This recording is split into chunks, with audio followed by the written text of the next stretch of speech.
brave are you tonight? How brave? Brave enough to do battle with your foes? Brave enough to survive and thrive in the dance macabre world of Keeps and Monsters? Is this like a virtual tabletop game?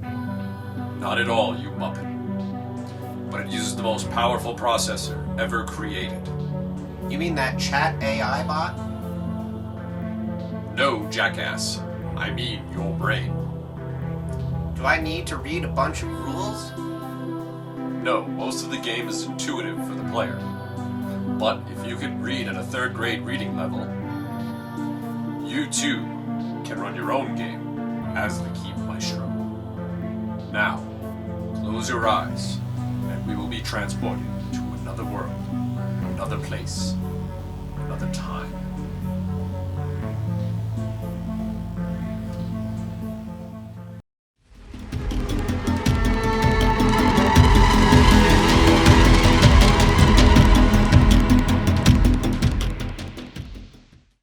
Welcome to Dungeon Design. I'm Joseph. I hope you enjoyed that little intro video that I did there. I wanted to pay homage to the old board game back from 1991 called Dragon Strike, where this floating head talked to you and role-played you along and taught you how to play the game. Thought it would be kind of a little funny thing to do. So I am here because I wanted to give you guys a quick update on what it is that I'm actually doing as far as creating my own TTRPG called Keeps and Monsters. So today I basically wanted to just go over a couple of reasons why I wanted to create my own TTRPG, other than the obvious OGL debacle and everybody moving away from Wizards of the Coast and whatnot. But again, let's not talk about the negative, let's concentrate on the creativity and the positivity. Basically, I decided to come up with my own game design because I thought that combats didn't feel realistic enough. As a sword practitioner myself, I realized that there was a lot of chinks in the armor of a lot of the other games out there, other game systems.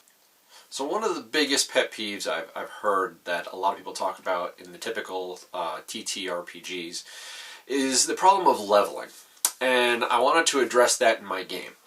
I play a lot of different games. I also do some LARPing, and one of the things I noticed about all these different games is you have beginning players, let's say a level 1 person who's just starting the game, wants to join a group, say, with people that are level 10, level 15, level 20, and there's no real way to kind of gear the game toward both sides, because let's face it, you're going to want to design the game toward that stronger, more powerful character. So what happens to this guy?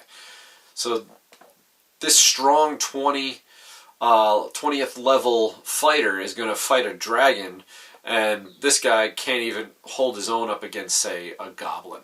So how can they join forces and be in a game together? So there's always this problem. There's a problem of min-maxing characters. There's this whole consensus that you can't have a mixed group of beginners and let's just call them veteran players together in one game. So I said this doesn't make any sense. And let's not even mention, if there's PvP between the characters. That's player versus player. A 20th level fighter versus a first level fighter, we obviously know who's going to win that. So in my own TTRPG, how did I approach this and decide to fix this? Well, in my game, basically the max level that you could reach is only level 4. But everybody in the game pretty much starts out at level 4. So a beginning character can fight a veteran character and actually have a pretty fair shot of winning. Now, the way I accomplish leveling in my game is done by learning within the game itself. So you will learn different skills, you will learn different fighting techniques or different magics or alchemy. You'll learn all these different things by actually doing the thing in the game. So you'll have this ability to quote-unquote level, but all you're doing is changing out one skill set for a previous skill set. So there's always a balance in the game that, just like in real life, everybody's pretty much on an even playing ground.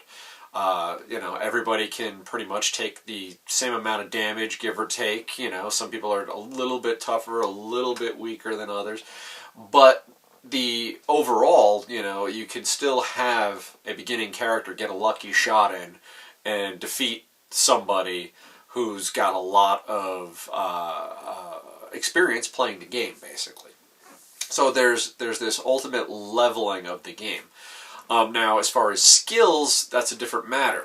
A character may have more skills than a lower level character, but it's not going to be such a large power gap between both of those characters. So I wanted to approach the game in that sense for leveling. So that's one aspect of the game that I decided to approach and change and make different. So the other thing I wanted to get into and really make a good solid part of the game was weights and measures. So one of my big things, encumbrance in other games. Encumbrance means that, the amount of things, your typical warrior can carry, your typical character can carry, and not get too overburdened with the amount of weight and be able to still be, functioning. And it's always very outlandish in a lot of games. Anybody that knows any type of martial art knows that you go ahead, you put a backpack on, and then you try to fight somebody, wearing a backpack. It's a lot harder than it would be, say, taking that backpack off, dropping it, pulling your sword out, and then going at it. So I came up with an idea in the game that ultimately simplifies a person's amount of things that they can carry. Basically, I took the concept of how much a knight's armor weighs, and then how much a knight could carry aside from his armor. And then I kind of went from there into a concept that I realized how many things a person could carry and still be functional in battle. And then I go into the deeper aspects where, if you do become encumbered, what are the effects? Now, interestingly enough, in my game, I actually designed it that if you're encumbered, you're going to have penalties as far as melee fighting. But that does not mean that you can't be a good fighter, say with something like a crossbow. You can wear a backpack and still be pretty functional with a crossbow. So there are certain combats that you can still do while having encumbrance or all that added weight. You can still be an effective warrior, but you just have to pick up a different style of fighting, basically, is what it is, and that is ranged combat. Ranged combat is a lot easier, to be able to accomplish than melee combat while being laid down. Hence, in the military, you could carry a backpack on your back and still, do room clearing.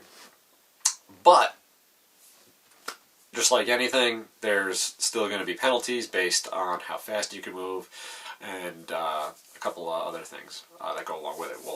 We'll get into deeper detail on those things in future episodes. So sorry if I'm being a little cryptic still. I still want to keep things under wraps and not give away too much. I know this whole video sounds like that I'm not putting too much work into the game, but believe me, I am. The amount that I have already designed, I'm already playtesting it with friends. And the reason why I don't want to just blurt everything out and tell you about, say, how I deal with encumbrance or how I deal with combat using swords and armor. If I did that right away without, protecting myself, some other organization might go ahead and take it. And I'm working right now as to finding out what I could do to kind of protect my idea. And also, after I get my idea out there, I want to get it to the public as fast as possible. So I want to do everything streamlined. So sorry for being cryptic.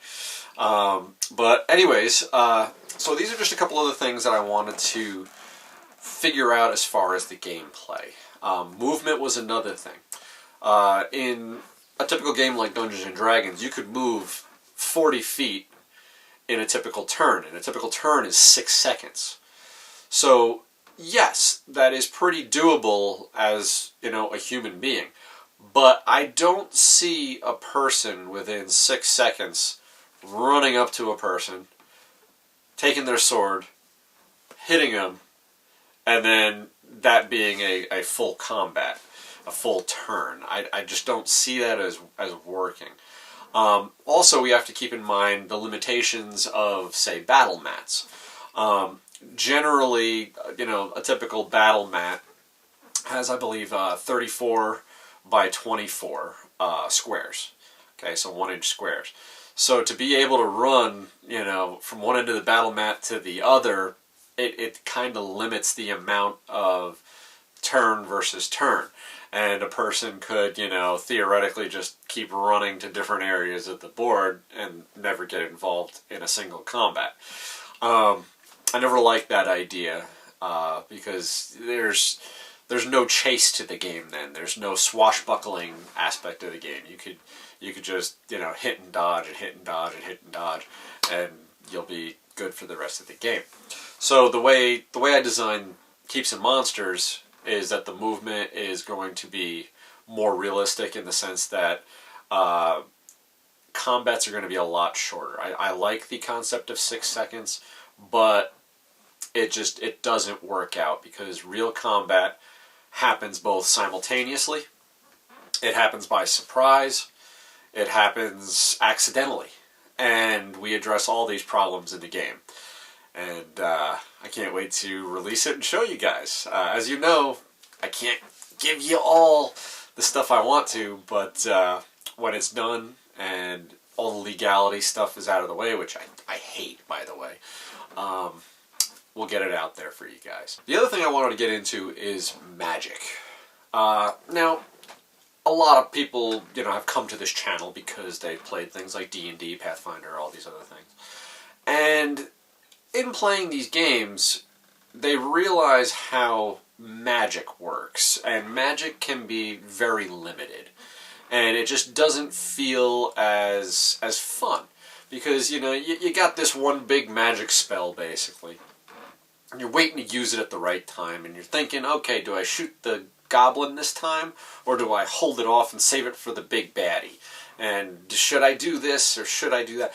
And as a result, the magic user kind of gets pushed by the wayside. Not a lot of people play the magic user, and it's kind of a missed character in my opinion, because the magic user can be just as effective in battle as a fighter could be, but just in a different way. And again, I like the idea of a balanced game. So I'll give you an example. You have one big baddie mage, and you got 5 fighters. Who's going to win that battle? We all know that, he might smoke one of the fighters, or try to get a fireball in between everybody and try to nuke the room. But after that, he's chopped liver. Those fighters are going to come running up and just lay waste. So in my game, I decided, okay, I want a balanced playing field for both types of characters. And so what I decided to do was to actually up the amount of magic you could actually do in the game. So there's a level of magic that is a repeatable magic that you can use again and again and again and again. And then there's also a magic that is a big one-shot. So a great example would be like, say, a lightning bolt. Okay, a lightning bolt's going to do a certain amount of damage. You have to roll to hit. I'm going to give a couple secrets away. Basically, a lightning bolt is something he can once every turn. Every turn. So that's kind of his ranged attack, maybe. And then, if he's got this super power move, like, say, Fireball, he'll be able to save that one Fireball spell that requires, this component and that component, and he could use that one Fireball skill for that day. So there's some skills that are perishable, and then some that are instinctive, let's say. Now, I'm just using Fireball and Lightning Bolt because, again, I don't want to go into naming my magics in the game because, again, copyright issues, and I don't want to throw that out there until everything is done. But Lightning Bolt and Fireball is kind of generic enough, even though in the game they do function different in the game itself. But that's just an example. So, again, the magics are going to be able to be used very much like my friend kind of said it. He goes, this is going to be really great because it reminds me of an old video game called Gauntlet, where you could be, one of these characters, but they're all pretty much, on an equal playing field, but they all have that one attack that they could do, or 2 or 3 attacks that they could do, and repeat it, in different ways, and then they have those big power moves that are specific to their character archetype. Yes, archetype is going to be one of the words that are in my game. So, character archetype. I let that slip. Oof. Alright. Don't let that one out. If you've seen this video, don't send it to Wizards of the Coast. Character archetype is part of my game. I am taking a little bit of a hiatus, a vacation, coming up in, I think, 2 weeks. I'm going to be going out to a LARP, and I made myself a character that is pulled right from, my own game, but it'll be fun. And so I'm going to be doing that in 2 weeks. And again, we're going to be coming up with some more videos, and whatever I can leak out to you guys, I totally will. I really appreciate you coming back and watching this video. Please like, subscribe, leave a comment below down in the icons there, and what do they call it? The doobly-doo. Do what you do down there. Let me know what you'd like to see in a game. If there's some kind of game mechanic that you played in other TTRPGs that you think is crap and could use an improvement, let me know, and I'll maybe even see if I could squeeze it into the game. Who knows? It never hurts to ask. It never hurts to bounce ideas off of each other. We're a community, and I like working as a community and making games better. Because let's face it, if we were all isolationists, nobody would share ideas, and ideas would go stale eventually. And I'm sure you are seeing a lot of staleness out there in both media and games now. So let's share ideas, work together, and let's have fun playing some games. All right, so I'm Joseph. This was another episode of Dungeon Design. I'm working hard on Keeps and Monsters, my own TTRPG, and I appreciate all your support. I want to thank everybody out there for continuing to come back as well. So until next time, the adventure continues here on Dungeon Design. Have a great weekend.